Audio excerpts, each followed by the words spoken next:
Good morning বন্ধুরা, আশা করি যে যেখানে আছো সবাই ভালো আছো, সুস্থ আছো, সেটাই কামনা করি। আর এই যে যেখান থেকে আমার ব্লগটা দেখছো, অসংখ্য ধন্যবাদ।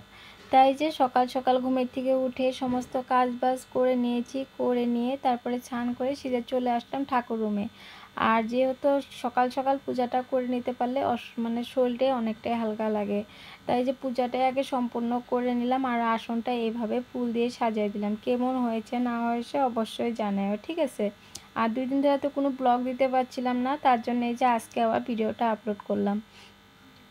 জানোই ঘরে কোনো পূজা পালি থাকলে কতটা ব্যস্ততার মধ্যে থাকি। আর তার মধ্যে মাও আসছিলো, সেরকমভাবে কিছু ভিডিও করা হয় নাই। মার শরীরটা অনেকটাই অসুস্থ হয়ে গেছিলো, সেগুলো আমি তোমাদের কাছে শেয়ার করতে পারিনি। কেন এরকম শরীর নেওয়া ভালো লাগে না, তার জন্য আমি আর ওরকম শেয়ার করিনি। তাই যে পূজাটাও সম্পূর্ণ করলাম, করার পরে তারপরে সেটা চলে যাব রান্নাঘরে। যেহেতু সকালে আবার ছেলের স্কুল ডিউটি আছে, তাই ছেলের জন্য টিফিন রেডি করতে হবে, খাওয়া মানে কিবা আমাদের জন্য খাওয়া রেডি করতে হবে। তাই যে পূজাটা সম্পূর্ণ শেষ করলাম, করার পরে ছেলের জন্য রেডি করলাম রুটি। আর ছেলে বলছিল রুটি খাবে না, সেটাই আমি বলছিলাম যে আমি তো রুটি আটা মেখে নিয়েছি, এখন রুটি না খেলে কি খাবি। তাই এটাই নিয়ে ছেলের সাথে আমি কথা বলছিলাম। আর এদিক দিয়ে রুটি বানানো হয়ে গেছে, আর এদিক দিয়ে আমরা সকালের একটু খাওয়া রেডি করে নিয়েছি। আমরা সকালে ওরকম ভারী নাস্তা করিনি, আজকে হালকা পাতলাই নাস্তা করেছিলাম। সেটার মধ্যে ছিল কলা, তোমার ময়দা, আটা আর নারকেলের একটু পেস্ট করে দিয়েছিলাম, সেটাই বড়া করলাম একটা পকোড়া টাইপ। আর এখানটায় জুস করে নিলাম। জুসের মধ্যে ছিল দুধ, কলা, আম, তারপরে আপেল, বাদাম, সব কিছু বিভিন্ন ধরনের ফল দিয়ে একটা জুস তৈরি করলাম, সেটাই দেখালাম তোমাদের কাছে। আর এরকম সকালবেলা হালকা পাতলা নাস্তাটা করাটা অনেকটাই ভালো, ঠিক আছে। তাই দুপুরবেলা আর ওরকম তোমাদের কাছে ভিডিও ওরকম করা দেখানো হয় না, তার জন্য ওরকমভাবে কিছু শেয়ার করতে পারবো না।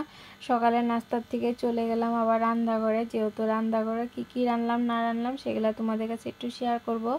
তাই যে রান্নার মধ্যে ছিল আলু ভাজি, আর গতকালকে মাছ আনা ছিল, সেই মাছ এক টুকরা ছিল, সেটাই ভাজি করে রেখে দিয়েছি। আর তার সাথে করেছি আজকে পাতলা করে একটা ডিমের ঝোল, আলু দিয়ে কাঁচা লঙ্কা দিয়ে করেছি, তার জন্য লাল হয়নি। কাঁচা লঙ্কা দিয়ে আজকে একটা ডিমের ঝোল করলাম। আর বেশি কিছু ওরকম রান্না হয় নাই, যেহেতু আর 2 তরকারি রয়ে গেছে। আর একটু সঙ্গে একটু টমেটোর চাটনি ছিল, সেটা গরম করে রেখে দিয়েছি। সেটা গতকালকেরই টমেটো চাটনি ছিল, তার জন্য এটা গরম করে রেখে দিয়েছি। তারপরে দুপুরবেলা খাওয়া দাওয়া করে সিধা চলে আসলাম একটু শপিং মলে। যেহেতু আমার মা আসছিল, মা আসার পরে ছেলেকে পয়সা দিয়ে গিয়েছিলো, বলছিল যে ভাইয়ের জন্য কিছু খাওয়া দাওয়া কিনে নিয়ে আসি। আমি বলছি ঠিক আছে, যা কিনবো নিয়ে আসবো, তোমাকে দেখাবো। তো এই যে ছেলের জন্য কয়েকটা টুকটাক খাওয়ার জিনিস ছেলে যা যা খায় ভালো পায় সেগুলাই নিয়ে আসলাম। আর সঙ্গে গিয়েছিলো তোমাদের দাদা। তাই যে এগুলা যা যা ভালো পায় ছেলে খেতে সেগুলাই ভাবছি নিয়ে নিব। আর এদিকে দেখো আমি হাতে বিস্কুট নিয়ে ঘুরছিলাম, যেহেতু বাস্কেট ছিল অনেক বড় বড়, আর ওরকম কিছু আইটেম নিব না, তার জন্য ভাবছি বাস্কেট আর কি নেব, ছোটো আইটেমই নিব। তার জন্য ভাবছি যে হাতে নিয়েই ঘুরতে থাকি, যা যা নিব হাতে নিয়েই নিয়েছি, আর ওরকম মাল নিব না বলে ভাবছিলাম। তাই দিক দিয়ে ছেলের জন্য কয়েকটা খাওয়ার দেখছিলাম যে ছেলের। আর এই সত্যি কথা বলতে মলের মধ্যে আসলে একটা জিনিস ভালো লাগে, তোমার কিছু একটা কেনাকাটা করতে গেলে তোমার buy one get one free থাকে, এর সাথে একটা ফ্রি পাওয়া যায়, তার দিতেও মানে সুবিধা হয়। তার জন্য এই যে আমাদের মতন তো আর ওরকম ধরো এসে পারি না, যেরকম পারি সেরকমই নিয়ে আসি। আর যা যা ছেলে খেতে ভালো পায় সেটাই নিয়ে নেব। আর এখানটায় ক্যালস দেখছিলাম, ক্যালসটাও নিয়ে নিলাম। আরও টুকটাক বিস্কুট হাবিজাবি বাটার সাটার হাবিজাবি যা যা লাগে যাবতীয় সেগুলো কিনে নিয়ে নিলাম। আমাদের কিছু নেই খাওয়ার মধ্যে, যা যা ছেলে খেতে ভালো পায় ছেলের জন্য সব কিছু নিলাম। তাই এটা ভিডিও ছিল মাদার্স ডের ভিডিও, সেটা মাদার্স ডে তো অনেক আগেই চলে গেছে, ভিডিও করা ছিল তোমাদের কাছে একটু শেয়ার করি নেই।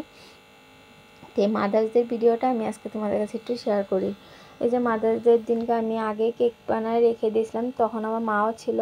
ভাবছি আজকে 2 মাকে একসাথে পেয়েছি, আর তার জন্য ভেবেছি যে আজকে একটু মাদার্স ডে করে দিই। আর যেহেতু দিনটাও পড়েছে মাদার্স ডে, তা তো এরকম সময় তো সবসময় পাওয়া যায় না, তার জন্য ভাবছি আজকে 2 মার সাথে একসাথে মাদার্স ডে করা হোক। আর এরকম আনন্দ ফুর্তিটাই কিন্তু সবসময় থাকে সবেরই, তাই না? তার জন্য ভাবছিলাম একসাথে কি সুন্দর দুজনে কেক কাটলো, কি ভালো লাগলো, আমাদের কত অনেকটা ফুর্তি হলো। আর এটা হয়েছে আমার ভাসুর সঙ্গে, আর সবাই ছিল, দিদি তারপরে তোমার বদ্দি, ওরা সবাই ছিল একসাথে, সবাই মিলে খুবই আনন্দ ফুর্তি করলাম। এতটাই ফুর্তি হয়েছে, লাস্ট ফিনিশিং তোমাদের দাদা এরকম একটা গান লাগাই দিয়েছে, সবের চোখে জল চলে আসলো। মানে এই গানটাতে কেউ আর চোখের জল রাখতে পারলো না, কি করব। তাই যে আমরা একসাথে সবাই মিলে একটা মানে মাদার্স ডে ভিডিও শ্যুট করলাম, সেটাই তোমাদের কাছে একটু শেয়ার করলাম। কিন্তু তোমরা আবার কেউ ভাইবো না যে মাদার্স ডে তো অনেক আগে চলে গেছে, এটা কেন এত দেরি করে ভিডিওটা আসলো। কিন্তু আমি ভিডিওটা অনেক আগেই করা ছিল, তার জন্য তোমাদের কাছে একটু দেরি করে পৌঁছাইতে দেরি হয়ে গেলো গিয়ে।